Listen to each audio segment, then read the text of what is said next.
खलीफा हारून रशीद अब्बासी ख़ानदान का 5वां खलीफा था। अब्बासियों ने तवील अरसे तक इस्लामी दुनिया पर हुकूमत की, लेकिन इनमें से शोहरत सिर्फ हारून रशीद को नसीब हुई। हारून रशीद के दौर में एक बार बहुत बड़ा कैद पड़ गया। उस कैद के असरात समरकंद से लेकर बगदाद तक और कूफा से लेकर मराकश तक ज़ाहिर होने लगे। हारून रशीद ने इस कैद से निमटने के लिए तमाम तदबीरें आजमा लीं।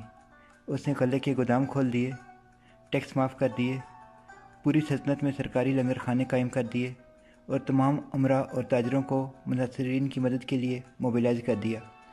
लेकिन इसके बावजूद अवाम के हालात ठीक ना हुए। एक रात हारून रशीद शदीद टेंशन में था। उसे नींद नहीं आ रही थी। टेंशन के इस आलम में उसने अपने वज़ीर-ए-आज़म याह्या बिन खालिद को तलब किया। याह्या बिन खालिद हारून रशीद का उस्ताद भी था और उसने बचपन से बादशाह की तरबियत की थी।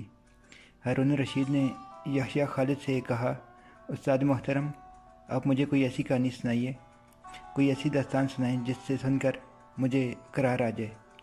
याह्या बिन खालिद मुस्कुराया और अर्ज़ किया, बादशाह सलामत, मैंने अल्लाह के किसी नबी की हयात तय्यबा में से एक दास्तान पढ़ी है।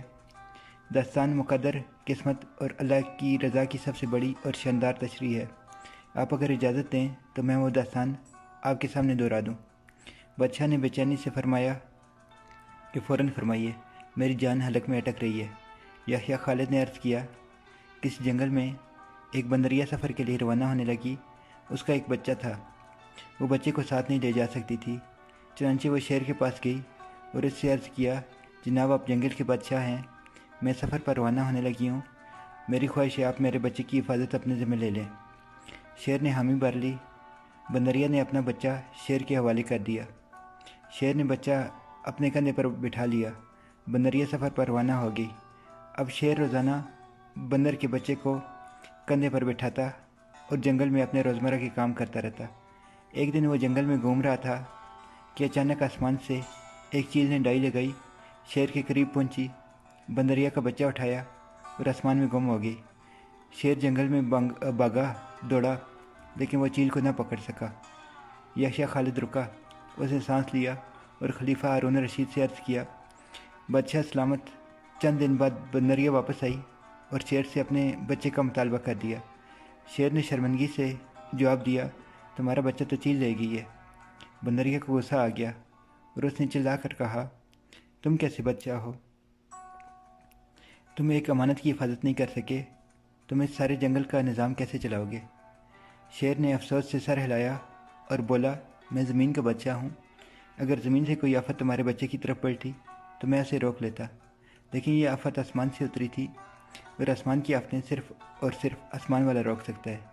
ये कहानी सुनाने के बाद याह्या खालिद ने हारून रशीद से अर्ज़ किया, बादशाह सलामत, कैद की आफत भी अगर ज़मीन से निकली होती तो आप इसे रोक लेते। ये आसमान का अज़ाब है और इसे सिर्फ अल्लाह ताला रोक सकता है। चनांचा आप इसे रुकवाने के लिए बादशाह न बने, फ़कीर बने, ये आफत रुक जाएगी।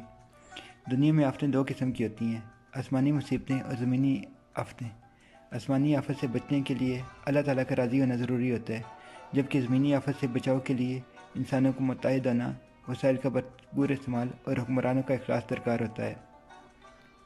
याह्या बिन खालिद ने हारून रशीद को कहा था, बादशाह सलामत, आसमानी आफतें इस वक्त तक ख़त्म नहीं होती जब तक इंसान अपने रब को राज़ी नहीं कर लेता। आप इस आफत का मुकाबला बादशाह बनकर नहीं कर सकेंगे। चनांचे आप फ़कीर बन जाइए, अल्लाह के हुज़ूर गिर जाइए, उससे तौबा कीजिए, उससे मदद मांगिए। ये सुनकर बादशाह ने जयनमाज़ बिछाई और अल्लाह ताला के सामने गिड़गिड़ाने लगा और अल्लाह ताला ने इतनी बारिश दी कि सारा कैद ख़त्म हो गया।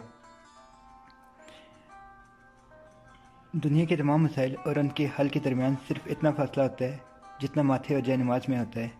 लेकिन अफसोस, हम अपने मसाइल के हल के लिए 7 समुंदर पार तो जा सकते हैं, लेकिन माथा जयनमाज़ के दरमियान मौजूद चंद इंच का फ़ासला तय नहीं कर सकते।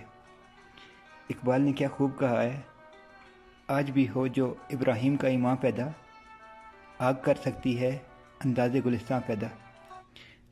नाजरीन, अगर आपको ये वीडियो पसंद आए तो इस वीडियो को लाइक करें, इस चैनल को सब्सक्राइब करें और इस वीडियो को ज़्यादा से ज़्यादा शेयर करें।